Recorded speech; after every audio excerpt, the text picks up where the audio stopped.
right, so we're up. All right, Jack, episode number 2, HDN Podcast. How are you feeling about it? Well, I'm doing well. Appreciate you asking. How are you doing? Doing well, doing well. So yeah, so episode 2. So Jack, this week in Haiti has been pretty interesting with February 7th happening. Um, what can you tell somebody like me, a Haitian American who is, they're not really into politics or don't really know what's going on with Haiti? What can you say about February 7th and what you understand about what's going on with Haiti? Well, historically, February 7th is when Jean-Claude Duvalier left Haiti on the 6th of February, if I'm not mistaken, at night. And so they make February 7th. That made February 7th a pretty good date for people to remember. Even though I think some people are remembering now that during the Duvalier regime, both of the times, both under Francois Duvalier and under Jean-Claude Duvalier, it seems to me that most people that lived through that would say things were better. We had 5 sugarcane, or 5 factories producing sugar. We had Ciment d'Haïti, we had Teleco. So the government had things that they were doing that could sustain the people. We also remember that you had farms, about 26 farms owned by the government that they were all functional, and we were producing stuff, and we were buying less stuff from overseas. We had rice. We could produce tons of rice from the Artibonite region, Artibonite, and we've gone backwards, to be honest. In my opinion, that's just my opinion. I grew up at least up to 20 years. I was in Haiti until 1972. So I don't know if things deteriorated after that, but during the time I was living there, things were okay. The country was clean. We had food to eat. And at the time, if you can imagine, we had 5 good for $1. 5 good for $1. Today, I don't even know how much it is. The deterioration is so terrible, and the cause of it, well, I'm not an economist, so I'm not going to say the cause of it. But what I believe to be the most impactful cause of that lower ratio between the dollar and the good is that we're importing everything. So all the dollars that you have in Haiti or that you receive from the diaspora, you pay other people with it to buy their stuff. So you send it overseas. Therefore, your own currency is depreciated and it's worth basically nothing.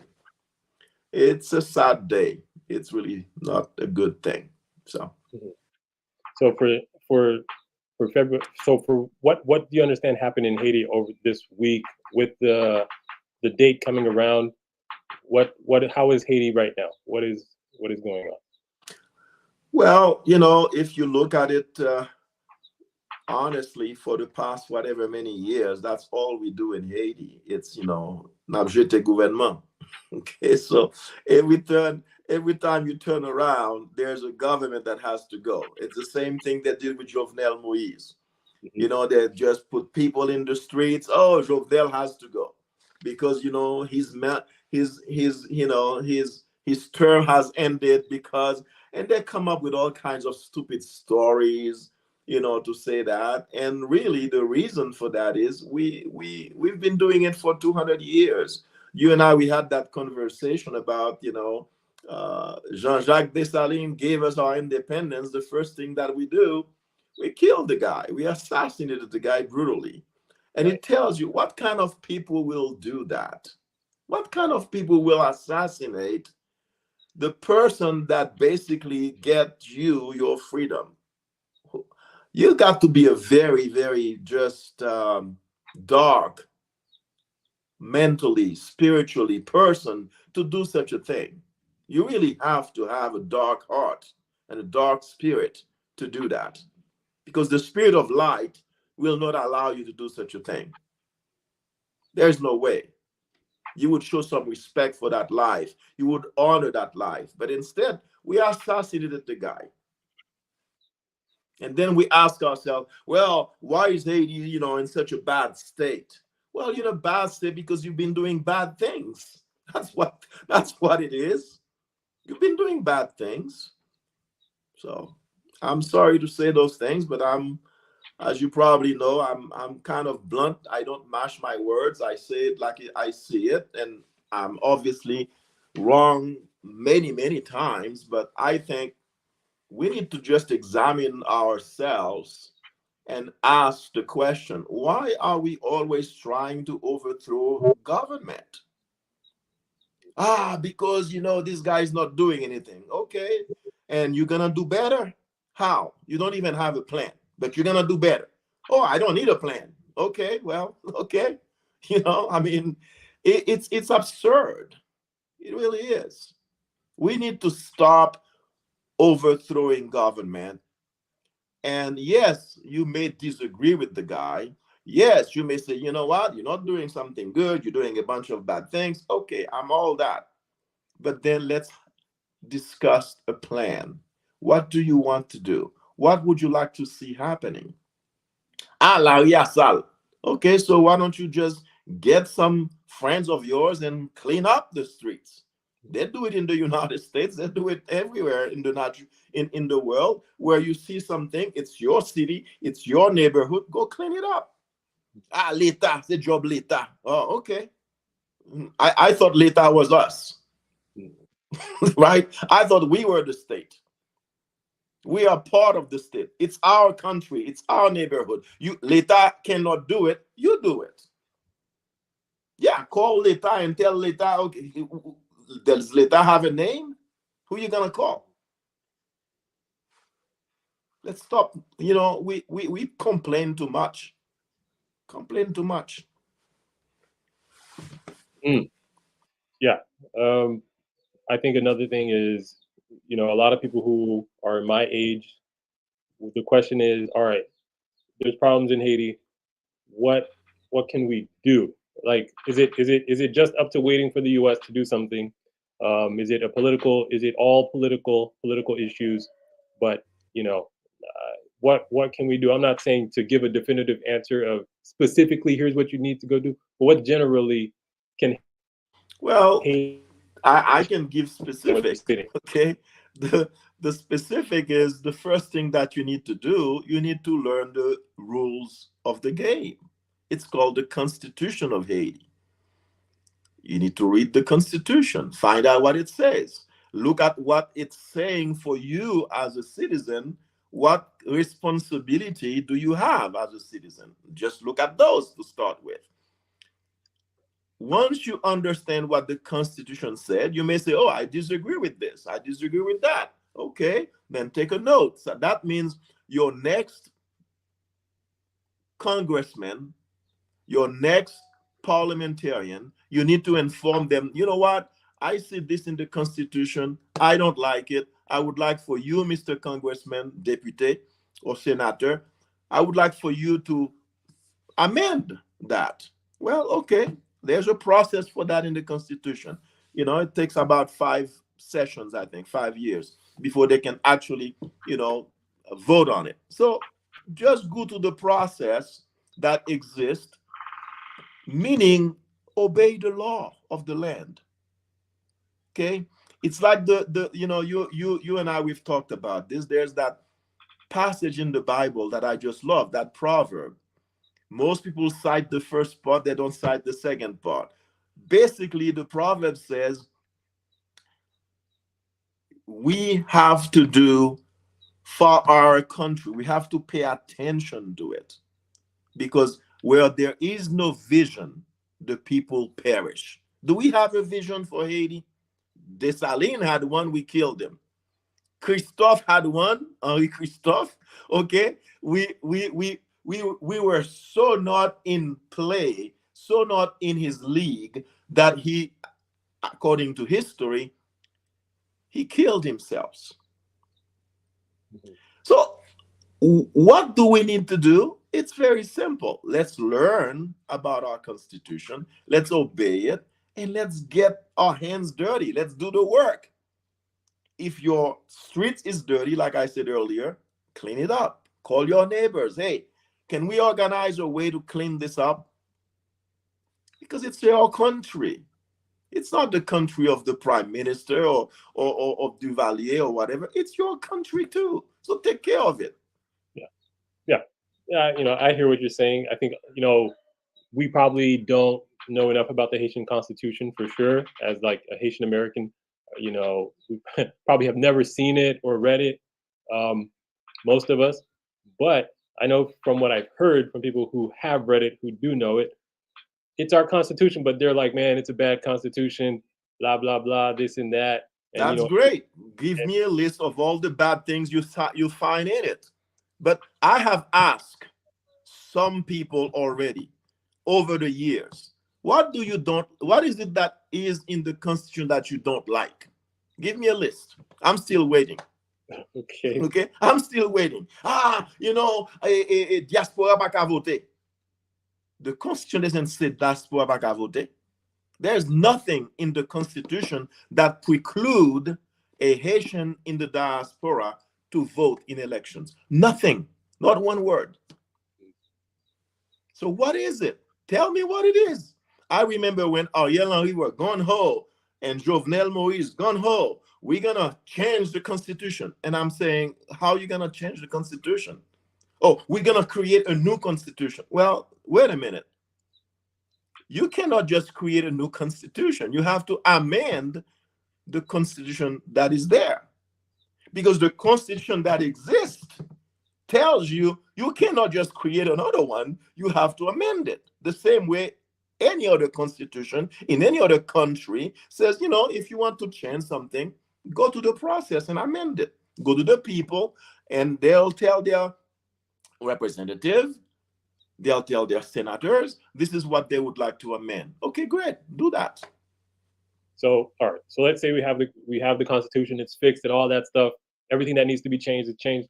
I think applying the Constitution or enforcing it is the problem in Haiti.